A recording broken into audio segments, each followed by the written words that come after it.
It is extremely loud here at the Home 2 Suites Hilton St. Paul. And check this out. Roads have been blocked off. I don't see any local law enforcement. And they already started to vandalize the business and try to enter the lobby. There's hotel security there.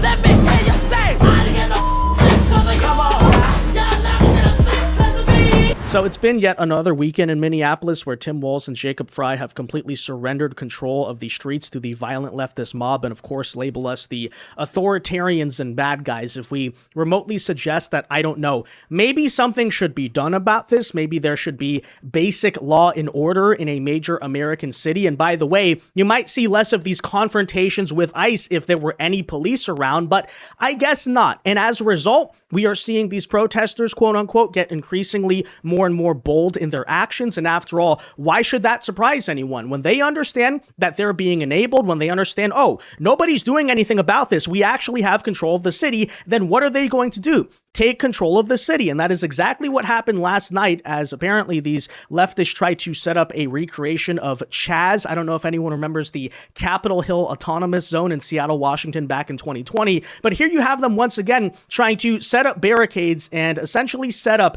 an autonomous socialist commune right in the middle of Minneapolis, Minnesota. And as usual, as it always does, because leftists don't know how to build anything, it looks like a gigantic homeless encampment. But after all, when leftists decide, oh, this random city block in the middle of Minneapolis just belongs to us now, the police don't do anything about it. So if you're not going to come enforce the law, then I guess by de facto it does belong to them. I mean, that's how it kind of works on a very human level just in society, right? Who has the power? Those who have the capacity to enforce it. Apparently, Minneapolis police doesn't have the capacity to enforce it, so there you go. I mean, left-wingers are actually in charge of the city as we speak right now. It also appears that they are currently, as of Sunday night, attempting to once again storm into random hotels hunting for ICE agents, just operating off of pure rumors. Hey, I heard that ICE agents were in there, and instead of getting an actual police response, which, by the way, even if you don't want to protect the ICE, I understand Democrats, you want these ICE agents to get killed, and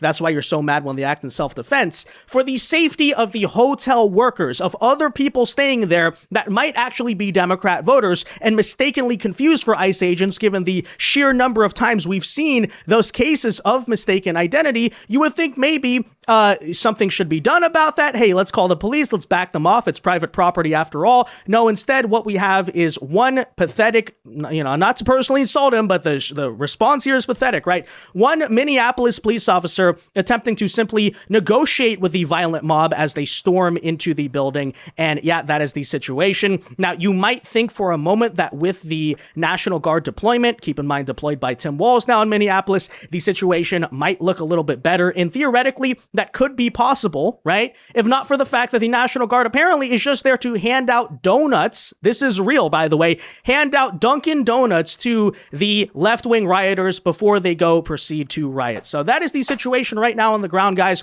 We'll bring you these full updates in today's video. First, though, do us a favor. If you enjoy our content, make sure you hit that like button down below. Subscribe to the channel if you are new. We greatly appreciate it. And that said, let us just first of all start off with these scenes. It's the summer of love in the wintertime all over again. Local businesses boarding up their windows near where that recent ICE shooting took place that liberals completely lied about. And again, I asked Tim Walz, since he was speaking about it yesterday, is this what it looks like in preparation for peaceful protest? Please answer me that question. Anything happens right now.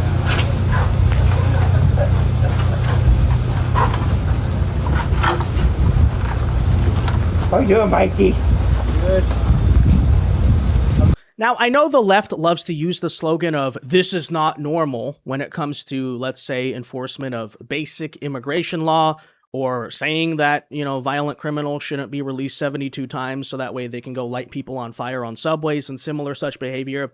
But actually, I like to point out that this in itself is not normal, right? It's actually not normal, leftists. I know that you love living in the third world for some reason, and that's why you love to, of course, import the third world all around you. But this is actually what happens in third world countries, right? If a business is saying, we have to board our windows because there's violent mobs and crazy criminals in the streets and the police are unable to do anything because there's no law and order, you know what that very much more resembles than what should be the United States of America? It resembles the Somalia, I guess, though, that you're trying to protect and defend. So, you know, in that sense, it makes sense. You know, left-wingers are just obsessed with living like third worlders. And that's why, you know, according to them, it's perfectly normal that businesses have to board up their windows in preparation for peaceful protest. It's apparently normal that when you go to a CVS or Target in many places ran by Democrats, especially, every product is locked up because people keep on stealing and law enforcement refuses to do anything about it. But, you know, there you have it, typical third world nonsense. The following video was disseminated on behalf of GoldMining Inc. The world's biggest banks are bullish, with multiple experts projecting gold prices could rocket around $5,000 an ounce in 2026. S&P Global Intelligence just published a report about severe copper shortages, and this is all happening as gold, copper, and silver are trading at all-time highs. Currently, the GDXU ETN is up 1,000% in the past 52 weeks, so I want to show you a gold company that is owned by major institutions like Bank of America, Van Eck, Ruffer, Goldman Sachs, and more. That is today's sponsor, GoldMining Inc., ticker symbol GLDG on the New York Stock Exchange, and they are a gold exploration and development company with over 10 different projects in the Americas that also owns large positions of publicly listed gold companies, giving exposure to additional catalysts and leverage to the gold, copper, and silver prices all at the same time. GoldMining Inc.'s project portfolio is diversified throughout the American continent and contains gold resources. We're talking gold, silver, copper, all three. Total mineral resource estimate across all of its projects is an estimated 12.4 million ounces of gold equivalent in the measured and indicated category, with an additional 9.1 million ounces of gold in the inferred category. Gold mining management is focused on 4 key projects in the established mining jurisdictions of Canada, Peru, Brazil, and Colombia,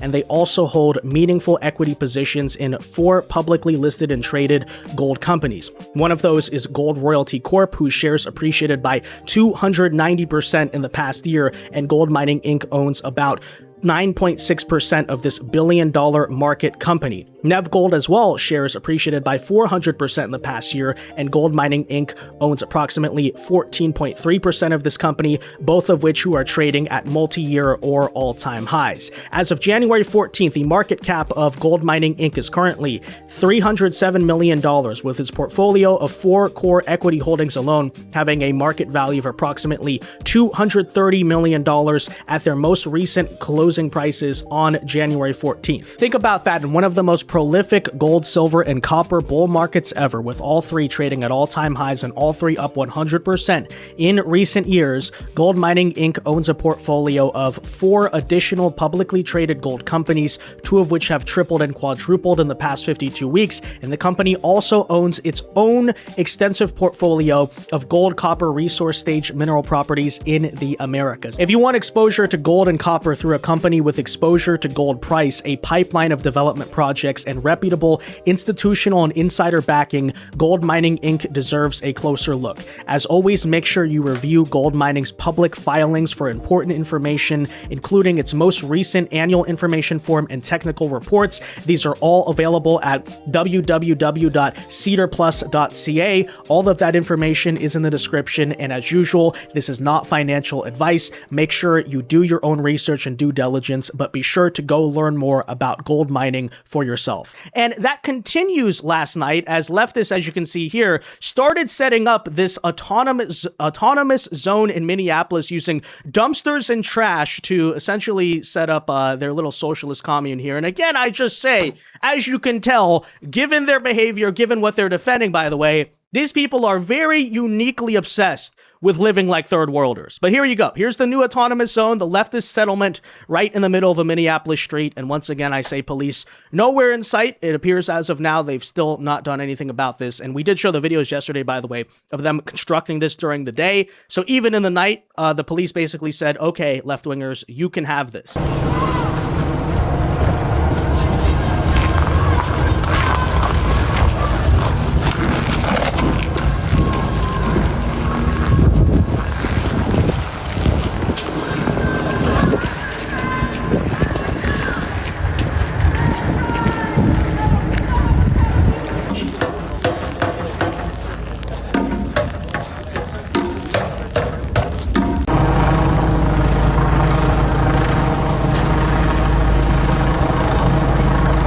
Man, just imagine the smell.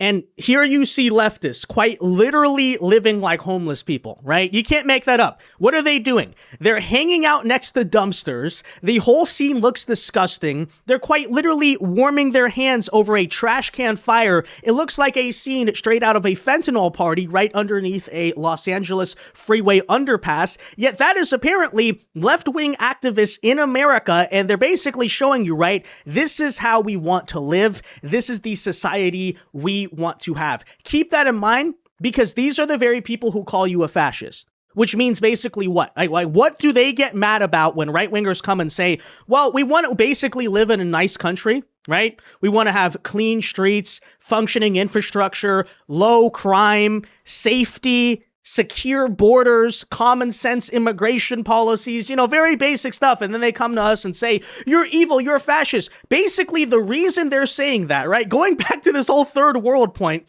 is according to these people, if you don't want to live like this, if you don't want to basically live amongst trash, and that's what they're doing, they're quite literally living in trash and squalor. If you don't want to live in a slum, if you're not one of these, pro-third worldists like the rest of them, then that apparently makes you a fascist. I mean that actually. That's actually like their moral standard here that they're pushing. And just remember that, right? So next time a leftist tries to, you're a fascist, you're an authoritarian. Oh, you mean I don't live in trash and I don't want to live in trash? That's what it means. Like metaphorically and literally, right? Just saying. Just something to think about, but, and then, of course, before you want to say, oh, this is the behavior of a couple stupid anarchists. Okay, fine. Where's the police, though? They've illegally, by the way, just decided to take over an entire block of a city. You would think if, the city of Minneapolis doesn't endorse it, they come break it up. But of course, that is not the case. Why? Because Jacob Fry feels the same way. He likewise likes to live amongst trash, or at least wants the rest of America outside of, his little mayoral mansion or whatever to live amongst trash. Same situation with Tim Walz, with Hakeem Jeffries, with all of the leaders of the Democrat Party. This is what they want you to live. Now, keep in mind, if this was right outside of Tim Walz's house or Nancy Pelosi's house, I think you might have a different reaction. But in terms of how they want the rest of America to live, I mean, there you have it, right? Typical scene out of communism, by the way. They're living next to the dumpsters. They're eating the rats to survive or something like that.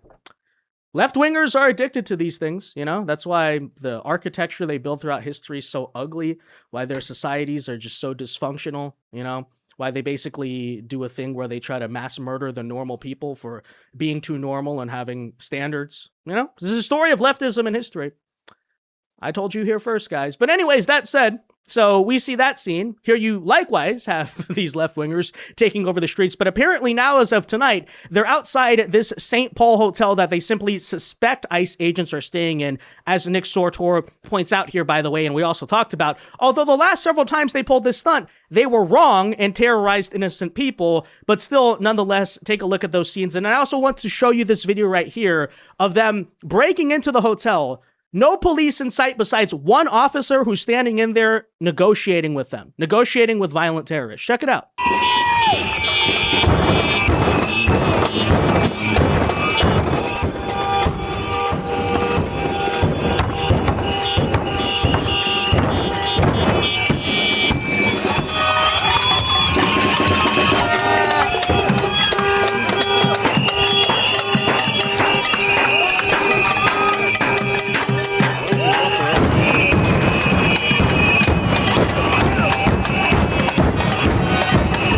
I mean, again, I just have to say, what is it with left-wingers and their obvious obsession with being around trash? They're addicted to it. But anyways, take a look at what happens next.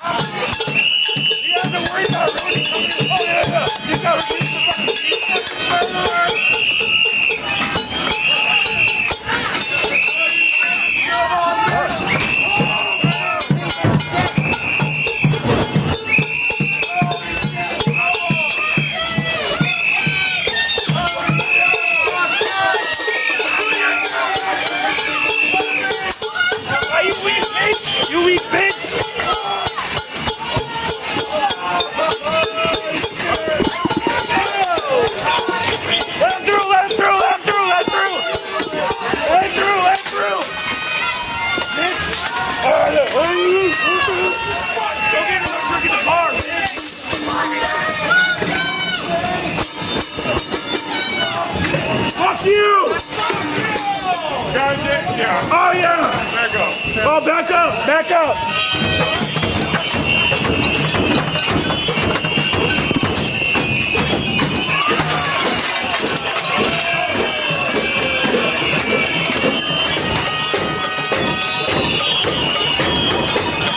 I mean, gee, I don't know. This scene looks pretty dangerous and violent to me. It seems like a very aggressive and potentially not just violent, but murderous mob is trying to storm into a hotel full of people. They're breaking glass, they're stealing things, they're throwing things.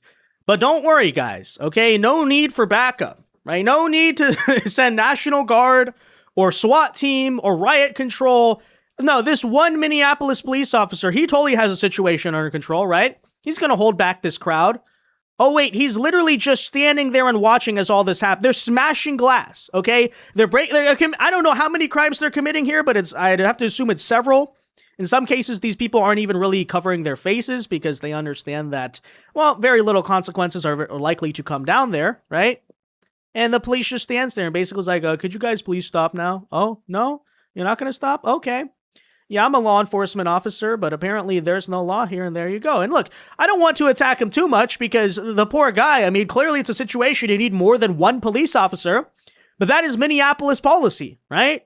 He's basically there to just make sure that the violent rioters and terrorists stay safe. Otherwise, they are in complete control here, and yeah, once again, they can quite literally do whatever they want. Now, again, I say, yesterday we did discuss how Tim Walz was apparently deploying the Minnesota National Guard, but, you know, there were reasons to, of course, be skeptical as to what that's actually going to look like. And if you're wondering in this case, where are the National Guard? I mean, that seems like a scene where that might be necessary. Well, here you saw them today handing out, I kid you not, coffee and donuts to the rioters in Minneapolis, basically saying, hi, we see you protesting here. You want some food? You want some warm coffee? Yeah. What else is to be expected? These ones look the best. Oh, cute. I've got first aid over there. Okay. So the Care Bears first aid van. Okay. All right. So I've got like BBMs, some occlusive dressings, like, I don't know, some stuff. Okay. So if you guys need anything like that. Do you want some coffee, some more? I've got some. Okay. Yeah, well, that's doing a lot. Do you want to go hand some coffee and donuts to the people at the hotel as well? I don't know. You tell me. Now, I do want to be fair about this and point out that basically, by the way, as I predicted yesterday, the National Guard have indeed been seen basically stationed and protecting the Whipple Federal Building. And so Tim Walz, very ironically, was going on this huge rampage yesterday about how you forced me to deploy the National Guard. I didn't want to do this. And then basically gave the right wing exactly what they wanted, because we have been asking, yes, for the National Guard or even the police, whatever is fine, right? But it needs to be some show of force protecting the ICE facility and making a line between the rioters and the federal agents. Because after all, by the way, leftists, if you don't want to have these situations where ICE agents are forced to get into confrontations with the left-wingers, and by the way, that should not be happening. Why? Because ICE's job should be to just do immigration enforcement. It's not to do crowd control or civil disputes here with, left-wing agitators and terrorists. And so in the end, it does appear, I mean, they're kind of sort of doing that, right? But notably, you don't, because Tim Walz basically doesn't want to look too authoritarian, or he wants to remind the mob that they're still in control of the city. Notice how the privilege that Tim Walz is granting to the federal building out of basically panic and necessity is not being granted to, say, his normal citizens over in Minneapolis, where they're just breaking into this hotel and terrorizing a bunch of people. And we see these scenes everywhere, right? So Tim Walz, where's the National Guard in this situation? You know? You would think too, by the way, hey, ICE probably is not even staying here because they never managed to figure out what the actual hotel is. Very hilariously there. And on top of that, right, I mean, there's normal citizens in here. Oh, no, Tim Walz says, no, the mob runs this. The National Guard deployment is largely just performative, I suppose. And, that's essentially what does indeed happen. And by the way, before you want to make any arguments, despite the clear evidence that, the local Democrats aren't endorsing this, they're not sponsoring this, what a crazy thing to say. Here you see him completely siding with the Third Worlders who set up this camp to protest fascism or something like that. Just today, going on to try to argue that, ICE quite literally is the analogy here to Nazi Germany. Take a listen. Many of us grew up reading that story of Anne Frank. Somebody's going to write that children's story about Minnesota. Yeah, so you wonder where the scene in the streets is coming from. You wonder where this hotel break-in or the autonomous zone is coming from. It's directly from that type of rhetoric, right? ICE are the Nazis, and apparently these are the anti-Nazis, right? These are the good guys fighting against fascism. You know, that's what it looks like. Oh, we break into random hotels, we terrorize people, and, you know, I'm going to go back to that point, right? We, the right-wingers, ICE, Trump supporters, Trump administration, all that stuff, right? Yeah, you know, keep in mind, just remember, we're the bad guys because we say, oh, we want to live in a normal country. We want to live in a nice country. These are the good guys, okay? Right? With saying we want America to be a giant homeless encampment, which they quite literally do believe, okay? Just look at the way they run their cities, look at their policies. That's exactly what they believe. We want it to be a giant government-subsidized homeless encampment with open borders to the entire third world. And if you're against that, if you're against this scene right here, if you don't want to live amongst trash like the leftists, you're the fascist, ladies and gentlemen. Well, if you ask me, okay, and I've been saying this for weeks, but maybe it's long past time, we stop caring about what they call us, right? Stop caring about being labeled authoritarian fascist and just do the right thing, right? Just reassert that, you know, this is the United States of America. Federal immigration law applies. Cities do not get to engage in insurrection. And no, we're not going to just accept as a federal government and as a country as a whole, one of our major cities that, by the way, our tax dollars, even outside of Minneapolis and Minnesota, are still going to go and look like this garbage. Nor do we accept our own tax dollars being used to fund coffee and donuts for domestic terrorists. But, you know, just some thoughts I have there. That said, let me know yours in the comment section down below. Be sure to leave a like on this video, subscribe to the channel if you are new, and until next time, God bless and peace.